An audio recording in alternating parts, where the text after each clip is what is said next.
ان سے معافی چاہنے کا نام استغفار ہے۔ کچھ لوگ توبہ اور استغفار کا لفظ اکٹھا بولتے ہیں، لیکن توبہ کا معنی ہوتا ہے آئندہ گناہ نہ کرنے کا وعدہ کرنا، اور استغفار کا معنی ہوتا ہے پچھلے گناہوں سے اللہ کے حضور معافی مانگنا۔ اگرچہ مفہوم کے لحاظ سے یہ ہم معنی ہی بنتے ہیں، لیکن ان کا جو اصطلاحی مفہوم ہے وہ یہ ہے کہ جب آپ پچھلے گناہوں سے معافی مانگ رہے ہوتے ہیں تو اس کو استغفار کہتے ہیں۔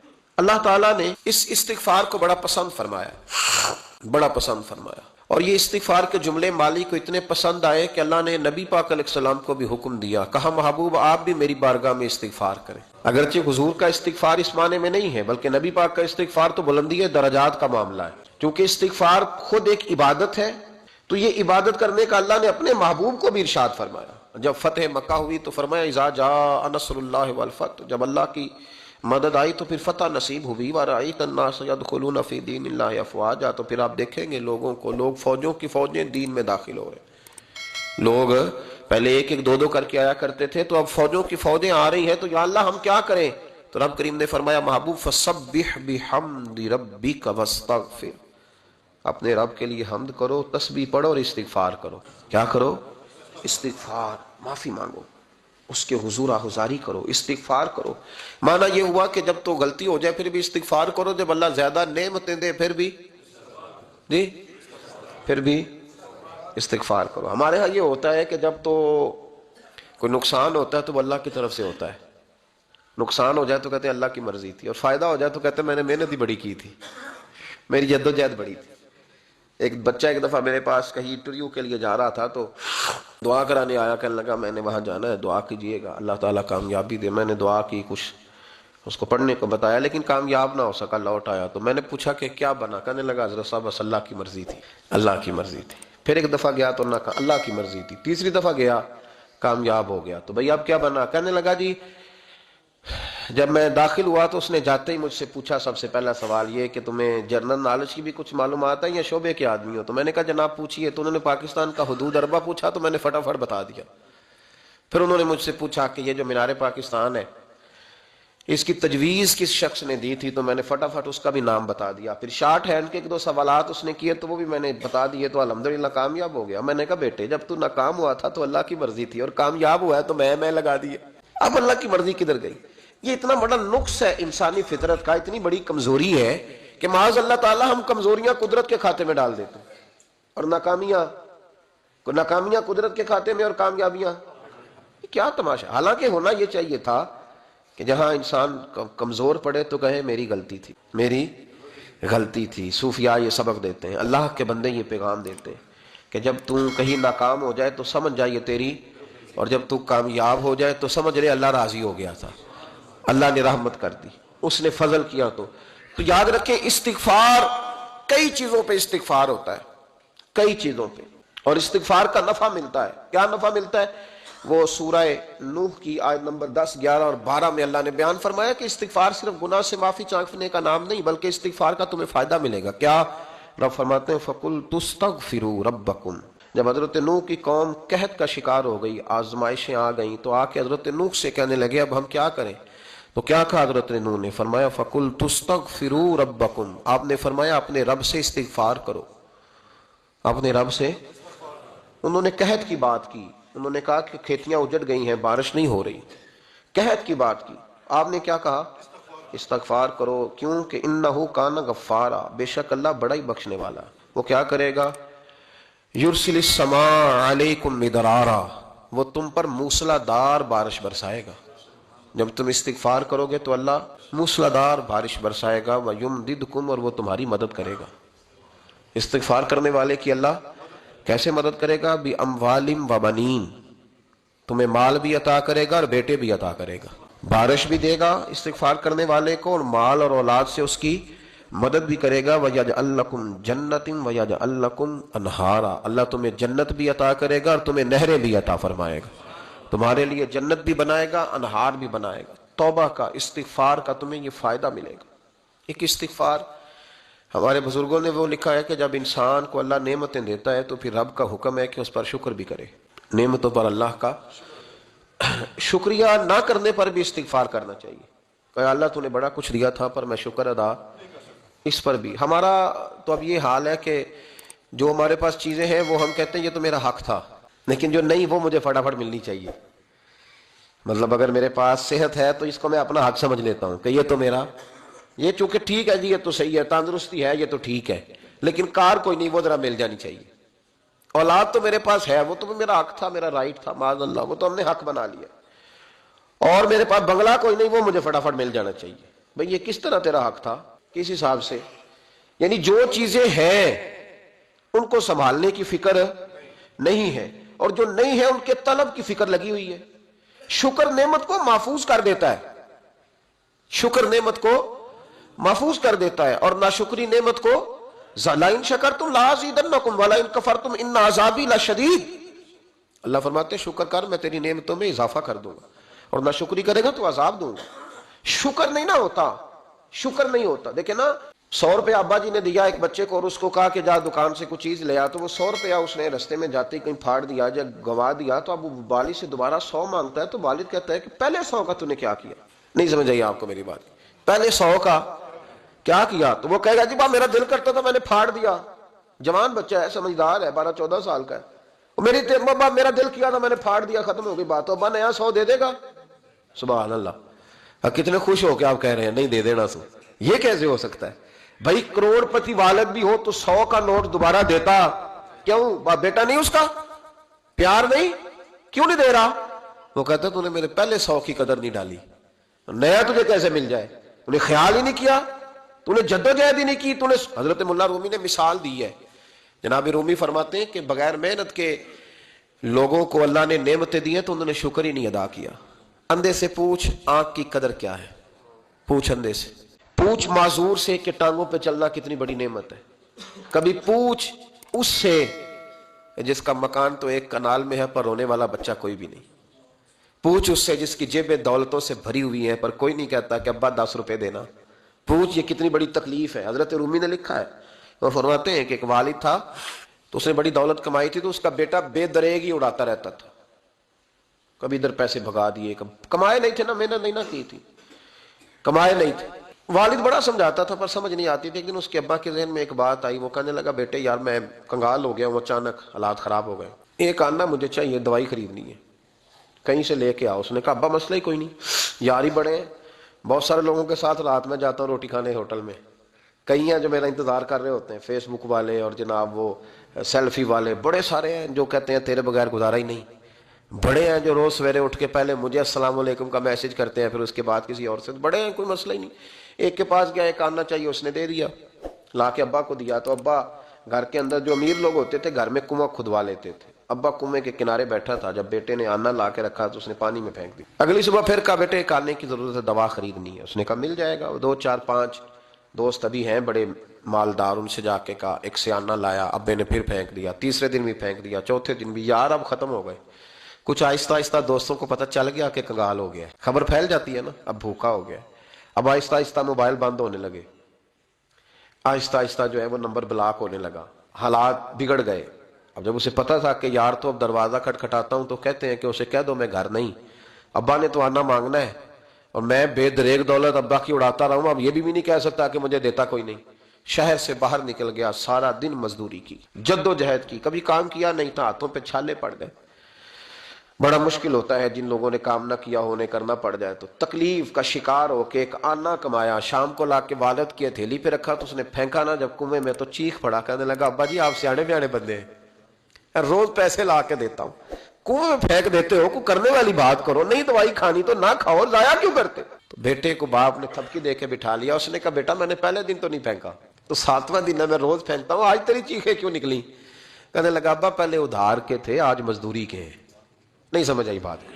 پہلے بولیے، اور آج میری محنت ہے، مزدوری ہے، جد و جہد ہے. تو والد کہنے لگا بیٹے یہی میں تجھے سمجھانا چاہتا تھا، وہ میرے بھی محنت کے ہیں جو تجھ روز یاروں کو کھلاتا ہے، اور میں نے بڑی جد و جہد سے جمع کی ہے، میں کنگال نہیں ہوا، صرف تجھے سمجھانا تھا.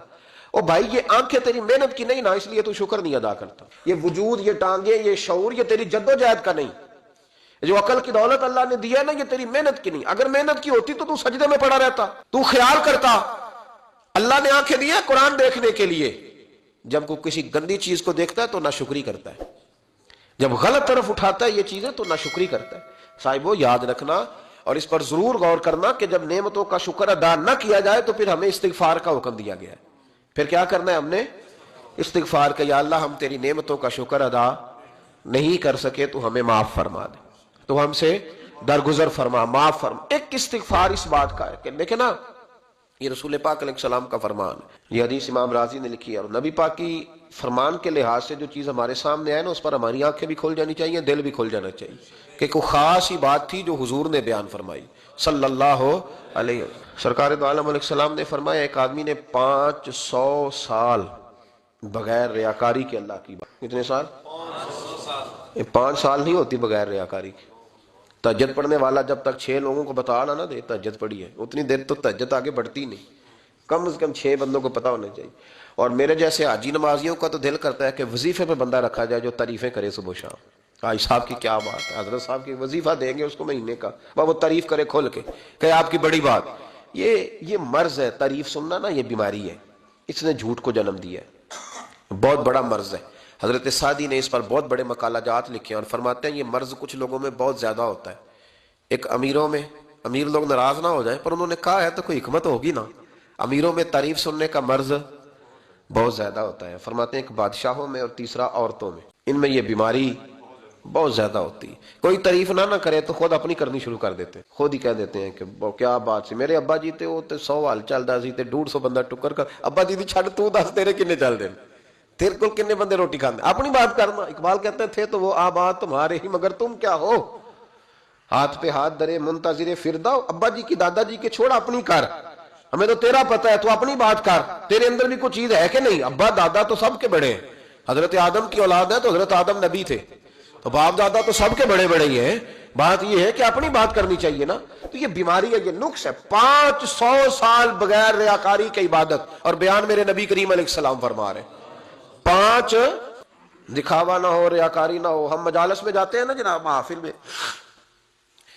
تو لسٹ ملتی ہے, یہ چودھری صاحب نے صدارت ہے, انہوں نے خصوصی تعاون کیا ہے, تو یہ فلانے صاحب ہے تو ان کا بھی نام لینا ہے. تو میں کبھی کبھی کہہ دیتا ہوں کہ یار آپ نے تو کہا تھا یہ نبی پاک کی تعریف کی محفل ہے, اور یہاں آپ نے لسٹ لگا دی ہے پوری تعریف کرنے والوں کی. کچھ ضروری ہے کسی کا نام لینا اور اس کا جناب ذکر کرنا اور اشتہار پہ اس کی فوٹو آنا, یہ کچھ ضروری ہے؟ ویسے بھی کوئی اچھا لگتا ہے کہ نبی پاک کے نام کی محفل اور میں صدارت کر رہا ہوں؟ ڈرنا چاہیے نا مجھے اللہ تعالیٰ. حضور کی محفل اور میری صدارت, اس پر کبھی غور کریں. اگر کوئی راہ طریقت کا مسافر ہوگا تو تڑپ جائے گا کہ نبی پاک کے نام کی محفل اور سرپرستی ایک ایسے آدمی کی جس کو وضو تک نہیں کرنا آتا. چھ معنی دار ہے, وہ دھندا ہے معاذ اللہ تعالیٰ, جس کا جو دل کرے وہ کرتا جائے. 500 سال بغیر ریاکاری کی عبادت کی, 500 بڑا مشکل ہوتا ہے. حضور فرماتے ہیں یہی بندہ جب اللہ کے حضور کھڑا کیا جائے گا تو رب کریم اس سے کہے گا کہ چلو اس کو میرے فضل سے جنت میں لے جاؤ. تو عرض کرے گا مالک فضل تو ٹھیک ہے پر 500 سال لگائے ہیں میں نے. 5 وہ مولوی صاحب میری طرح کے بیچارے جو امام مسجد ہوتے ہیں نا, تو وہ بھی کہتے ہیں جب میں آیا تھا تو 30 بچے تھے مسجد میں, اب 80 ہو گئے. اور بھائی یہ بندوں کو بتانے کی کیا ضرورت ہے, یہ تو اللہ کی رضا کے لیے ہے نا, تو چھوڑ اس میں اتنا تذکرہ کرنے کی کیا حاجت. 500 سال جس نے لگائے, بول پڑا یا اللہ 500 سال لگائے اور تو کہتا ہے کہ اس کو میرے فضل سے لے جاؤ. تو رب کریم نے فرمایا چلو کوئی نہیں, پھر انصاف کر لیتے. الٹی آنکھ کی روشنی نکال کے ترازو کے ایک پلڑے میں رکھو اور 500 سال کی بغیر ریاکاری کی عبادت دوسرے پلڑے میں رکھو. کبھی اس مریض سے پوچھنا جس کو ڈاکٹر کہہ دیتا ہے کہ تیری آنکھ کا علاج نہیں ہو سکتا. بے بس ہوتے ہیں ڈاکٹر, جواب دے جاتا ہے شعور. پوچھ کبھی اس شخص کو, کہتے ہیں بس جناب اب آپ اپنی آنکھیں موجود ہونے کے باوجود آپ دیکھ نہیں سکتے, اتنی موٹی آنکھ لگی ہوئی ہے, لیکن روشنی اللہ چاہے تو دیتا ہے, نہ چاہے تو نہیں دیتا. 5 ایک آنکھ کی روشنی ایک پلڑے میں رکھ لو اور دوسرے میں 500 سال کی عبادت رکھ دی. اللہ اکبر. تو رب کریم نے فرمایا اب تولو. جب تولی تو وہ عبادت تھوڑی تھی اور ایک نعمت زیادہ تھی.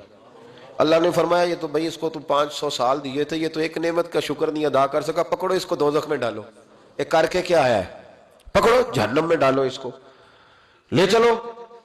ترمذی شریف کے لفظ ہے, نبی پاک نے ہمیں سمجھایا اور ایک جملے میں ساری بات ختم کر دی. حضور فرمانے لگے تو اللہ کی تھوڑے دیے ہوئے رزق پہ راضی ہو جا, وہ بھی تیری تھوڑی عبادت سے راضی ہو جائے گا. اور اگر تیرا پروگرام ہے نا لمبی چوڑی جائیدادوں کا, تو پھر سجدے بھی لمبے کر, پھر لمبے کرنا تو بھی. یہ کیا بات ہوئی, یہاں جتنی دولت بڑھتی جاتی ہے عبادت سکڑتی جاتی ہے, وقت ہی نہیں, ٹائم ہی نہیں, یہ بڑھا پھر تو جب دوزخ میں جانے لگا نا تو پھر خیال آیا، تو حضور فرماتے ہیں استغفار کرنے لگا، کہنے لگا اللہ میں بھول گیا تھا، اللہ مجھے غلطی لگ گئی، استغفار کر رہا۔ تو جب اس نے استغفار کیا تو رب کریم تو پہلے ہی بڑا قبول کرنے والا ہے، یا اللہ میں بھول گیا تھا، فرمایا چلو جو استغفار کرے اسے تو میں ویسے ہی معاف کر دیا کرتا ہوں، اسے بخش دو، اسے میرے فضل سے جنت میں لے جاؤ۔ پہلا استغفار ہمارے بزرگ نے ایک مراقبہ کراتے تھے، مراقبہ ان فی خلق السماوات والارض واختلاف اللیل والنہار لآیات لأولی الالباب، مراقبہ ہوتا تھا اللہ کی نعمتوں پر غور کرنے کا نام۔ تو اکیلا بیٹھ، گردن جھکا اور غور کر خدا کا فضل کتنا ہے اور میری اس میں محنت کتنی، اس کا شمار کر۔ اس طرح کر کے دو خانے بنا، ایک خانے میں اللہ کی نعمت رکھ اور دوسرے میں پھر اپنی محنت رکھ، اس کو کہتے ہیں مراقبہ۔ یہاں سے مراقبہ سٹارٹ ہوتا ہے، اور اگر تو شکر ادا کر رہا ہے تو پھر ٹھیک ہے، ورنہ پھر استغفار کر، پھر اللہ کے حضور معافی مانگ، پھر اس کے حضور آہوزاری کر، پھر اس سے کہہ کہ وہ معاف کرے۔ ہم لوگ یہ والا مراقبہ نہیں کرتے، اس لیے جو چیز ہے وہ تو میرا حق تھا، مجھے فٹافٹ دوسری بھی چاہیے۔ استغفار کریں اس لیے کہ ہم شکر ادا صحیح طور پر کر سکے۔ پھر اس کے بعد دوسرا استغفار اس وقت ہوتا ہے اللہ اکبر کہ جب انسان باشعور زیادہ ہو پر بے عمل بھی اتنا ہی زیادہ ہو، اسے بھی استغفار زیادہ کرنا چاہیے۔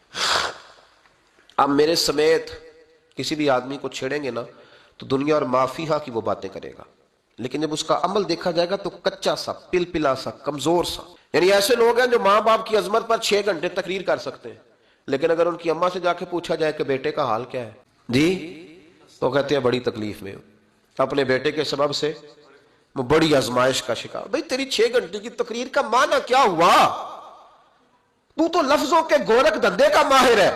لفظ، میں ادھر گیا ہوا تھا بڑی دور پنجاب کے ایک شہر میں، تو ایک صاحب مجھے کہنے لگے کہ میری 21ویں سالانہ محفل ہے۔ میں نے کہا آپ نماز پڑھتے ہیں؟ کہتے نہیں۔ تو میں نے کہا محفل کا کیا معنی رکھا ہوا ہے آپ نے؟ یہ کیا ہے، رسم ہے؟